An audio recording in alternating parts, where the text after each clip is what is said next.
Hey, Bills Mafia. We know there's only one topic every day. All Bills, all the time.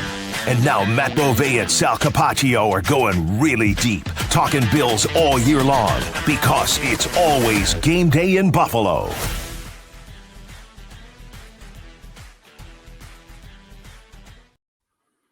Getting you ready for the first division game of the year, Bills at Jets on Sunday. Welcome into It's Always Game Day in Buffalo. Sal Capaccio, Matt Bove, and really interesting game coming up on Sunday. We had a lot to get to, including an injury report that was very, very important and impactful that Sean McDermott gave us a little bit earlier today. Welcome in, Matt. Good to see you. Yeah, for sure. I mean, I was listening to the radio. I was waiting to figure out what Sean McDermott was going to tell you with his weekly injury update. And I think the big news as far as the injuries are concerned, and really just the Bills roster is concerned, is that Ed Oliver is going to miss the game on Sunday. And Sean McDermott wouldn't go as far as saying that it's going to be a multi-week injury, but let's read between the lines here a little bit. The Bills play on Sunday, then they've got a short week on Thursday. I believe Adam Schefter has said that his understanding of the injury is that it's a multi-week injury. McDermott told you on the radio that Ed Oliver had his foot stepped on in practice on Wednesday. We saw him on Thursday in a walking boot and getting around on a scooter. So yeah, that's a very, very notable loss for the Bills defense. I mean, essentially you're replacing or you're removing probably their best defender from the last game that they played on a defense that really, really struggled everywhere else. Yeah, no doubt. And multi-week can mean a lot of things. Does he go on injured reserve at some point? If that's the case, he misses 4 games, right? So what does that mean, multi-week? We'll find out about that. We'll talk a little bit more about that, what that means for the Bills. We are going to talk to Rich Cimini. ESPN.com covers the New York Jets, does a great job covering the Jets. He's going to talk to us about this game from the Jets side of things, some injuries on their side. Sauce Gardner was a limited participant after being a full participant this week, Wednesday to Thursday. Also, Josh Reynolds, their wide receiver. We'll get information on that, as well as how they played last week and what they want to do against the Buffalo Bills. Before we do all of that, I want to congratulate Matt Bove and our producer, Mike Rabier. Ladies and gentlemen, this right here is the award from the Buffalo Broadcasters Association for the best use of social media when it comes to It's Always Game Day in Buffalo. Now, it's not just best use of social media in a podcast. This award is best use of social media, and we were nominated just for this podcast. So It could be from a person or a station or whatever. And we won, boys. We won. Congratulations. Look at this. This is a shared Always Game Day in Buffalo Odyssey Everybody Award. So I have it. We have it in the works to get you a plaque, Matt. We got to get Mike a plaque as well. Yeah. But I got it here at my house right now. So thank you.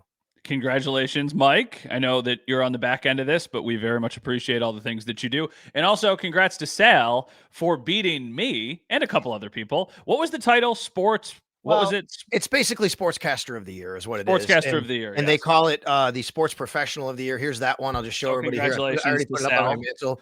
Double winner.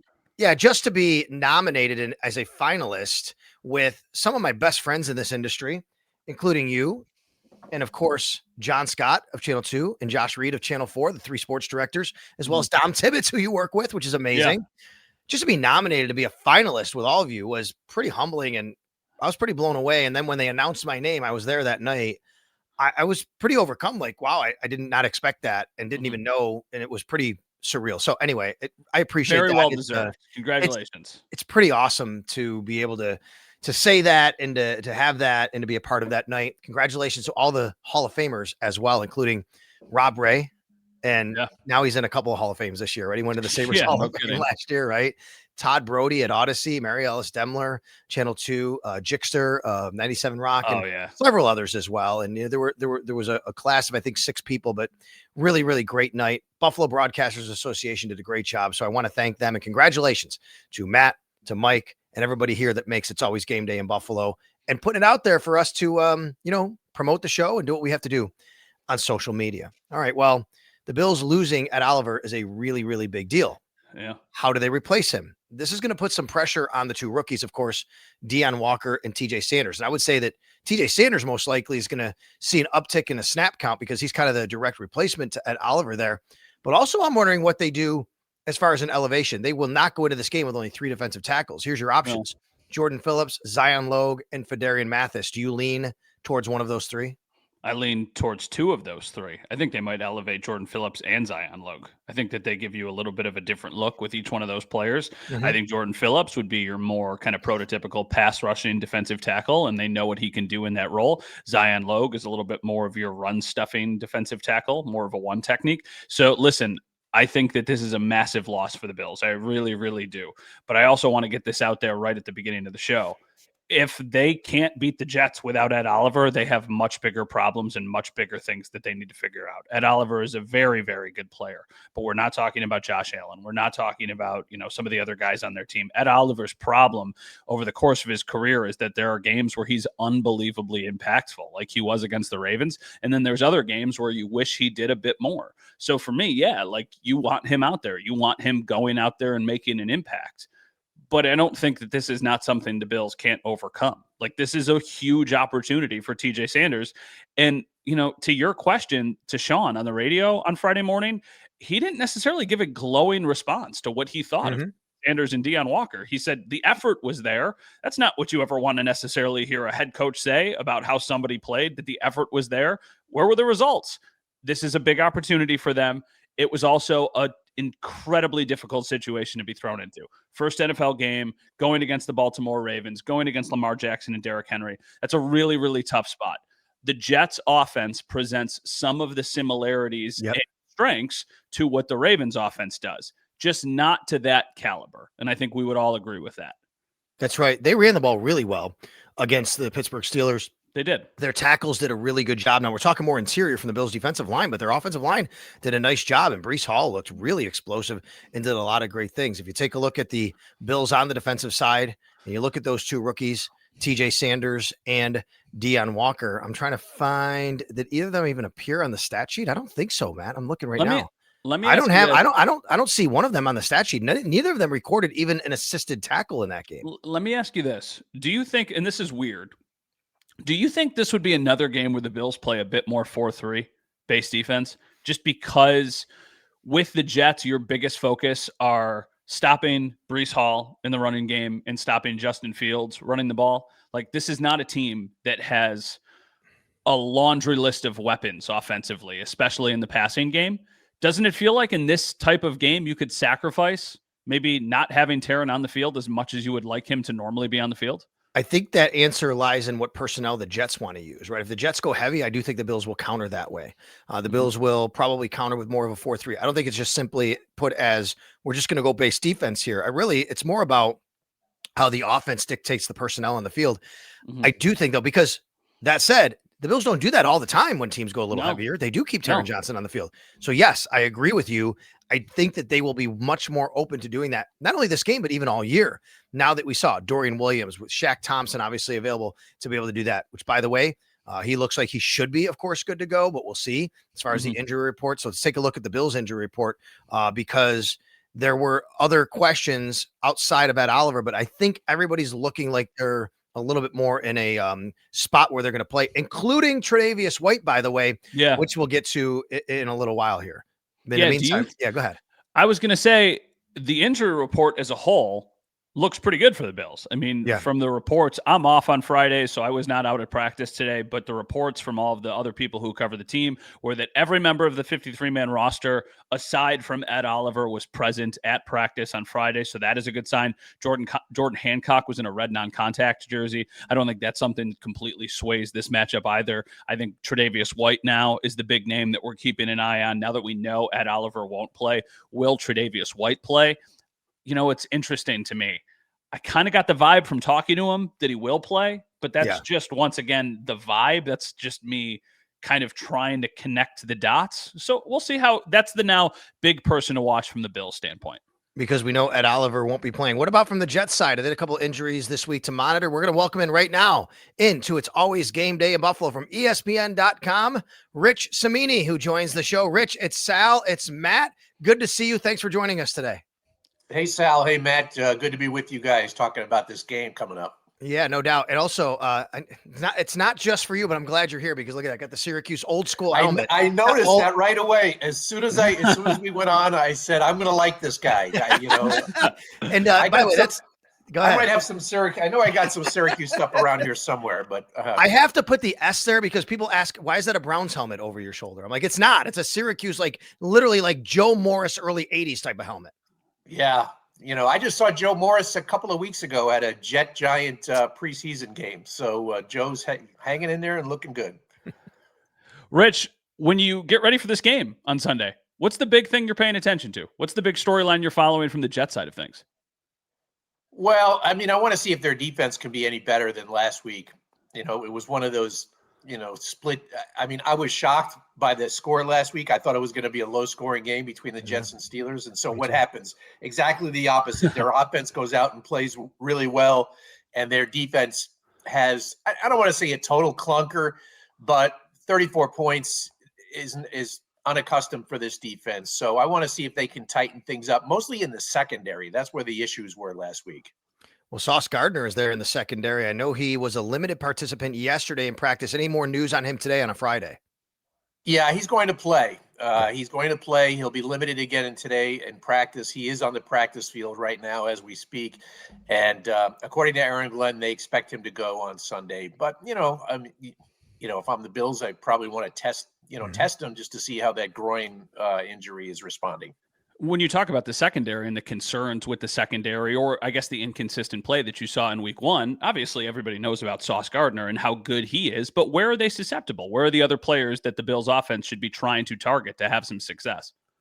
Yeah, Sauce had a great game last week. They used him on DK Metcalf the entire game. He traveled with him on almost every snap. And that's the first time in Sauce's career that they did that with him. It's something he's been wanting to do, and they finally did it. And DK was really a non-factor on the plays that Sauce Gardner was covering him. Now, the issue is the other cornerback, Brandon Stevens, the free agent they picked up from the Ravens. They gave him some good money, 3 years, $36 million. Questionable signing at the time. A lot of people questioned it. And he went out last week and he had a poor game. I think he gave up 5 catches for 75 yards and a touchdown. He had a pass interference penalty. He dropped an interception that probably would have won the game. So really rough week for Brandon Stevens. So he's the guy, if I'm Josh Allen, that's the guy I'm going to target. I'm reading Aaron Glenn from some of your colleagues saying that there will be a return man on the field, but what's going on with the return spot? It looks like there's a question mark about who's going to be actually returning footballs against the Bills. Yeah, their punt returner plays for the Giants now. So Yeah. They cut Xavier Gibson, who had the misfortune of fumbling on a kickoff return last week. He had the touchdown against the Bills in the opener 2 years ago in overtime. I mean, so really Xavier Gibson's Jet career was framed by 2 Aaron Rodgers games. That game against the Bills a couple of years ago where Rodgers, tore the Achilles on the 4th snap. Gibson, that was a highlight of his career. Not even close. He walks it off with a punt return in overtime and then essentially handed Rodgers another victory on Sunday when he fumbled a kickoff return early in the 4th quarter, changed the entire momentum of the game. And, he got cut, so they picked up Isaiah Williams from the Bengals practice squad. My hunch is that he's the most likely candidate to replace Gibson as the punt returner. And they also have a guy on their practice squad, Jamal Pritchett, who is very impressive in the preseason. But I think they'll lean on the experience there. Isaiah Williams has done it before in the NFL, not extensively, but at least he's done it. And so I would think they'll go with him. And I think you could see him on kickoffs as well. Sean McDermott was speaking to Bills reporters probably about an hour before we're recording this, and he talked about how the Bills need to play with a bit more balance to their game. And sometimes when Bills fans hear that, they pull their hair out and they're like, I want Josh Allen to throw the ball 50 times a game. What are you talking about? I want more balance. With the Jets defense in particular, how has the run defense looked? Because it feels like over the course of this most recent era, there have been times when it's been really, really good, and there have been times when it's been susceptible. Like I think about Ray Davis on Monday Night Football last year coming in and looking great, like they didn't even miss James Cook. But then there's been other times where the Bills haven't been able to run the ball at all against the Jets. What does that part of their defense look like right now? Well, they played great run defense last week against Pittsburgh. I'm still not buying. I'm a little skeptical of that. You're exactly right, Matt. Last year, their run defense was very shaky, the Jets. And so they did a great job last week. I just don't know if Pittsburgh has a great running back, or I don't even think Pittsburgh was really trying that hard to run the ball. So my jury's still out on how good their run defense is. But they did bring in a guy you guys are very familiar with, Harrison Phillips. Yeah. Comes in right at the end of the preseason. And I think he didn't like the way he played last week. It would, just the adjustment and the new scheme. But I think in the long run, he'll be a good pickup for them. They needed a inside run stuffer, and so he'll help out a lot. And so I think their run defense is going to be tested. It's funny. Aaron Glenn was talking about that whole balance thing with Buffalo today. I mean, he knows Joe Brady. They coached previously together, and I think in New Orleans. And so he really likes the balance that he's brought to that Bills offense, just the emphasis they've put on the running game with Cook. And so I know Bills fans might not like it, but the Jets coaches definitely, I think, respect the balance in their running it. I love the fact that you brought up. I love the fact you brought up Harrison Phillips. He's beloved here in Buffalo. He still has his foundation. Harrison's Playmakers does a lot for the community. I was actually a participant in his bocce ball tournament. You ever played a bocce ball tournament, Rich? I mean, it was pretty cool, actually. No, I haven't. I've played bocce ball, not in a competitive situation, but he's a really good guy. And I did talk to him about that. He said, he and Josh Allen really close. Yeah. Same draft class. That's right. And he just has so much respect for Josh. He said, Josh Allen, he goes, he beat me in everything, like bowling, archery, fishing. He said, even calling shotgun to get into the car first. He goes, I never beat him at anything. So obviously, a win on Sunday would help even things out a little bit. No doubt. Let me ask you about the offensive line, because I was really impressed actually with the two tackles, especially Fashanu and Membu. This is an area where the Jets have had a lot of questions, and of course really feel bad for Elijah Vera Tucker missing another season with that injury. But it seems like it's a spot where maybe they're trending a little bit better here from what we've seen in the past. What do you think? Well, based on some of the media reaction and fan reaction to Armand Membu's performance, I expect him to be on the Pro Football Hall of Fame ballot next year. I love it. I mean, to quote Bill Parcells, let's hold off on the anointing oils. He did have a really good game last week, and he did go against TJ Watt a lot of the game. And I think he was more effective as a run blocker than a pass protector, although he didn't give up any sacks either. It was about as well as you could expect a rookie right tackle would play in an opener. And he was really good. The offensive line as a whole played really well. They only gave up one sack. And so, things are pointing up in that direction. It's just, we know how week to week the NFL is. And I'm not ready to anoint Membu yet as a Pro Bowl guy or anything like that. You read all these Pro Football Focus stats. Yeah. I'm not a big believer in those either, but he did play well. I give him that. And he's a talented young man, and he's off to a good start. Justin Fields is fascinating to me. Last year in the preseason, Justin Fields, when he was still with the Steelers, played against the Bills and a bunch of the Bills backups, and they looked great against him. And I thought that was more of an indictment on Justin Fields and where he was in his career than it was on the Bills backups. And then with the Bills playing that 8:20 game on Sunday to start the season, I was able to watch the entire Jets game against the Steelers, the CBS 1 o'clock game. And as I'm sitting there watching, I'm just like, what is happening right now? He looked fantastic. I mean, what were the responses to that first opening game? And I mean, is it a game, or is there some serious optimism that there might be more there? Yeah. I mean, I felt the same way, and I watched him every day this summer. I just didn't see it in training camp. I didn't see it, and certainly in any of the preseason games this summer. He had some days in practice in camp where it was not good. And, the Jets kept saying, don't, just wait. He'll get it. I get it. It's a new offense. It's his fourth system in 5 years. So that's a tough situation, but his accuracy was on point. He was 16 of 22. He made good decisions. He threw from the pocket, which straight drop back, it wasn't a lot. I thought there'd be a lot of rollouts, like designed rollouts and that sort of thing. There really wasn't. I mean, he did run, but that was all like scrambling type situation. All his throws came as a drop back passer. He got the ball into tight windows. I mean, I was blown away by how good he was. Now, again, like with Membu, you want to see it on a week to week basis, but I can tell you one thing, the players in the locker room were fired up by his performance for sure. I'm looking at the wide receiver splits from last week, and it just seems like it's Garrett Wilson or nothing from this wide receiver group. But what was that? Was that a product of anything the Steelers did, or is there concern, especially with Josh Reynolds and his injury this week? Is there concern there that, boy, if it's not Garrett Wilson, they don't really have many options? I'm surprised Garrett Wilson got as many targets as he did, because you know where they're going to throw the ball. I mean, they don't. It's a one-person receiving core basically, Okay. and we've been This is one of the narratives that the media we've been perpetrating since the offseason. It's like, who's the number 2 receiver? And Josh Reynolds, I would be surprised if he plays this week. He's got a hamstring injury. I think Tyler Johnson will be their number 2 this week.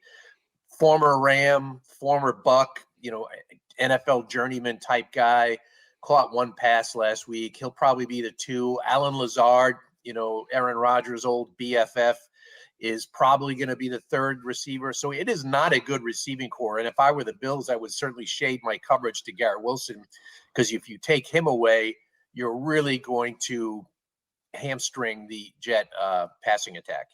That was something we actually had talked about as well, Rich, because Christian Benford is the Bills' top corner, and he never really gets a chance to follow anybody. But we're like, hey, if there was ever a time to do it, this is the week. Just go follow. I mean, he's going to beat you on a couple. That's totally fine. But then you force those other guys. And I mean, like you said, you would be surprised if Josh Reynolds plays. Yeah, I think they'll probably rule him out later today. Okay, yeah, he's not a great. He's not a great receiver either. So, I mean, I don't think they're losing a whole lot there. What did you think of Breece Hall's performance in the first game? Because, he looked like a couple of years ago, Breece Hall.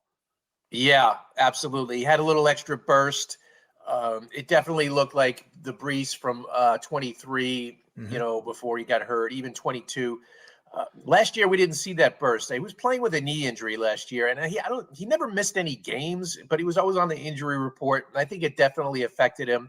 But last week, man, you could just see the extra gear he had on some of those runs. They have a pretty creative running scheme. I give their new offensive coordinator, Tanner Engstrand, he came from the Lions.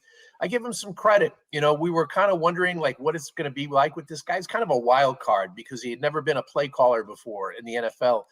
And they had a clever, very creative scheme, a lot of motion, which they had not done with Aaron Rodgers last year. So you saw different motions and some misdirection, and the line blocked it, and Breece Hall definitely ran it, and it was one of his best games as a pro. Big picture here, Rich. Rich Cimini, by the way, ESPN.com covers the Jets here on It's Always Game Day in Buffalo with Sal Capaccio and Matt Bove. Big picture. I mean, we lived this life here in Buffalo. The Bills went 17 years without going to the playoffs. And oh, by the way, we're currently living the same life on the hockey side with a team that coincides as the 2 longest playoff droughts in all of professional sports, the Buffalo Sabres and the New York Jets. Both, the last time they were there was 2011, so 14 years. Big picture wise, when you get the pulse of the fans, there's always going to be hope, optimism. That's what a fan is all about. But what's the realistic outcome and outlook, I should say, with this organization and Aaron Glenn and where they can try to go from here? You made me think of a funny story, Sal. When I covered a Jet Bill game in Orchard Park a few years ago, it was one of the night games. It was actually the one the Jets won. Ryan Fitzpatrick had a big game. And it was early in the season, and I was walking up to the press gate, and I saw someone, a Bills fan, with a sign that said, "Our playoff drought is old enough to drive." Yes, so it stuck with me. And the Jets' playoff drought is not quite old enough to drive yet, but in a couple of years will be. I think they're moving in the right direction. They got a ways to go. The roster is deficient in certain areas. Now they have some good players. They have 5 or 6 players who I think could start for any team in the league, but they're not quite there yet. But I think Aaron Glenn has the right approach. He's kind of an old school coach with some new school in it. It's a good blend. The players really like him. They respect him. I think they fear him a little bit, which is good, especially after cutting their punt returner this past week. I think that accountability was something that was sorely lacking under the previous regime. So it's just going to be, I always say this about Aaron Glenn. I don't think he's going to fail the Jets, but I don't know if the Jets will fail him. They got to get him a quarterback. No, I don't know if Justin Fields is the answer long-term. If he's not, they're going to have to get just Aaron Glenn a quarterback. Otherwise, he's going to end up like all the other Jet coaches. Mm-hmm. Rich, last one for me. If the Jets win this game, what did they do well? What were they successful at? It's going to be, well, I know I'm thinking of one thing. I think they're going to have to run the ball. I mean, they had 180 something yards last week. I know the Bills gave up a ton. I think it was 230 something against the Ravens. But of course, you're talking about two Hall of Fame players there, and Lamar Jackson and Derrick Henry. So I get it. But if the Jets don't run the ball and they become one-dimensional on offense, that's out of that's not their scene. That's not their vibe, because they can't drop back 40 times with Justin Fields. They need, everything feeds off that running game. So they have to run the ball at least over 150 yards to have a chance in this game. And then just on the other side is just trying to turn over Josh Allen. I think in the games where the Jets actually were competitive against the Bills in recent years were the games where Josh Allen had some multi-turnover games against the Jets. He's got 18 turnovers against the Jets. That's more than any single opponent, any quarterback has against a single opponent, since 2018. Although he was clean last year. He had no turnovers in the two games last year. So the Jets have to take away the ball a couple of times for sure to try to win this game. Yeah, that's a really good stat right there about Josh and the turnovers. We could talk to Rich Cimini all day, love his work, but here's the thing, Matt. I know Rich is getting ready for that big Colgate at Syracuse football game tonight. It's like in 5 hours from the time we're reporting here up at the JMA Wireless Dome. So I know you're going to want to go and either watch that or be at it or something, Rich. I mean, well, let's just hope the coach doesn't have him running wind sprints after this game against Colgate, because that's right. If they do, that's not going to be a good sign. Well, Rich, listen, thank you so much. I got to say, like, as somebody obviously following the NFL, every time I see Jets updates from Rich Cimini, I'm like, okay, that's legit. That's the source for Jets information. So it's very, very nice to have you on this podcast. This was a lot of fun, guys. I appreciate the invite. It was a good time. Yeah, you got it. Rich Cimini right there, everybody. At Rich Cimini. Follow him on X. Rich Cimini covers the New York Jets, ESPN.com. Colgate at Syracuse tonight, Matt. I think Syracuse is like a 37-point favorite. I was gonna say, isn't Colgate like not very big? You know how I am about. They actually have a good basketball program. Yeah, they do have a good basketball program. Good. Yeah. And the Patriot League. I couldn't even tell you Colgate's Central New York somewhere, right? Yes, it is. It's actually not far from Syracuse. So it's like kind of Ithaca-y. Right? Like near Ithaca. Isn't that the big rivalry? Isn't it Ithaca? Oh, Cortland. Oh, Ithaca. No, that's Cortland. Cortland and Ithaca are big rivals. Okay, gotcha. Wait, where is Colgate's location real quick? I got to see this. Rural Hamilton Village, Hamilton, New York. Okay, yeah, still doesn't help me. But right, hold on. I'm gonna look where Hamilton, New York is, because now I'm curious. Like, is that more? It is. Yes, it is. Not, it is near Ithaca, though. It's still near Ithaca. There you go. Bills defensive tackle. This is from Joe Biscaglia. Bills defensive tackle Ed Oliver remained in a walking boot on Friday, though coming off practice field, he was no longer using a knee scooter. So just, like a positive sign. Well, if it is a multi-week injury, it could very well simply because they do play a short week, 4 days later. I mean, that could be the multi-week part of it. And obviously it's a big loss. As you said, the Bills are going to have to account for it. They're going to have to make up for Ed Oliver not being on the field. So the rookies are going to have to step up. Anything on like what you think about how the game day roster might look? Because we look back last week, Curtis Samuel was a bit of a, I guess, surprise and active for some people. I don't think on the D line, if you do want two people, you're going to have to take somebody else out of the lineup. And if Tre'Davious White goes in, somebody else comes out. So how does that all look to you? I think Curtis Samuel remains inactive, is my assumption. I think Elijah Moore, even though it was a very limited snap count, I think they probably liked what they saw from him in the few snaps he got. It's also a Elijah Moore revenge game. So I always think that those are, important game. Like, I feel like those players just always have a little bit more juice. I don't know, though, what they will do to try and get the numbers up on the defensive line. Maybe they make one of their... It's tricky because I was going to say maybe you make one of your safeties inactive, but Jordan Hancock already was. That's what last week. So who else would be? I'll tell you the guy that could be. It could be Jamarcus Ingram for Tre'Davious White. Yeah, that's a good call out. I don't think that would be crazy. So that would leave as your boundary corners healthy Benford, and then Trey White, Dorian Strong, and then after that it's just like if you really get into a pinch, you're talking about Cam Lewis or. I don't know. what do you do? And then you can't. Cam Lewis will certainly be active because we don't know about Taron Johnson, even though I'm thinking he's going to play. Cam's active anyway because he just That's does what so much for them. Yeah. Yeah, I don't know. I would say that if Tre'Davious White goes in, I think at this point maybe Jamarcus Ingram comes out. You're not going to keep too fat at corner, too many fat numbers there. I should say. Go ahead. Is it crazy to suggest that they'd only have 2 running backs active? I think so. I mean, I know it would be a pretty crazy. Who would be the inactive? I guess how many touches did Ray Davis have in the season opener? I guess it wouldn't be crazy thing from that aspect.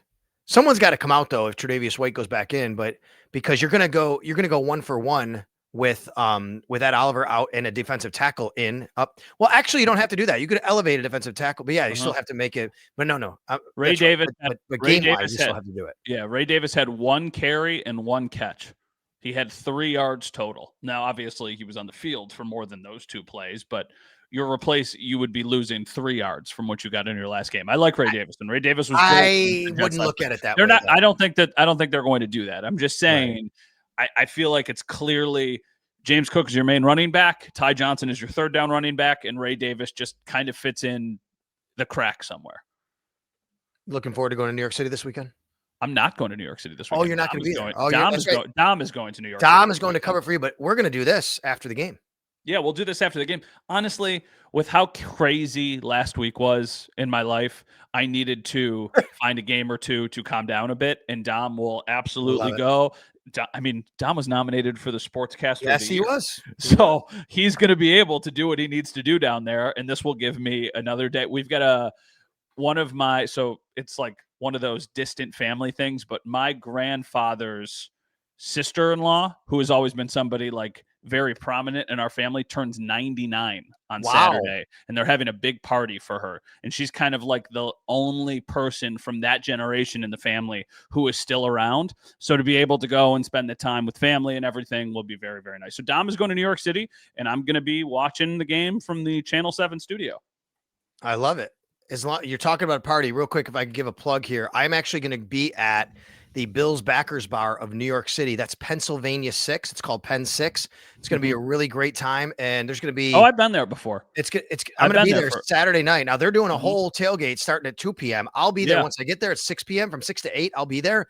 And Matt, there's going to be auctions, and they're giving away jerseys and tickets and mini helmets to benefit the Children's Hospital here in Buffalo and the Punt Foundation. It's going to be a really, really awesome night. So if you're in the tri-state area, you're coming to the game in any respect, make sure you come out to Pennsylvania 6. I'm going to be out there saying hi and helping to raise some money.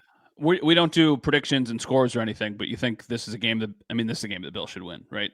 Like regardless of injuries and the other nonsense. Without Ed Oliver, the Bills will adjust. And look, if they get run out again and the Jets make it a higher scoring game, the Bills have Josh Allen. They can respond like that. We've seen that happen. The Steelers just did it last week and outscored them 34-32. Mm-hmm. Yeah. So I think that's not disrespect to the Jets. I think the Jets will be game. The Jets this is a division game. Aaron Glenn, he's changing the culture. They're 0-1. It's Josh Allen coming to town. They're going to be ready for this game. They're going to give the Bills a fight. And I think the Jets, I like what I've seen from the Jets so far. I just think the Bills have too much overall.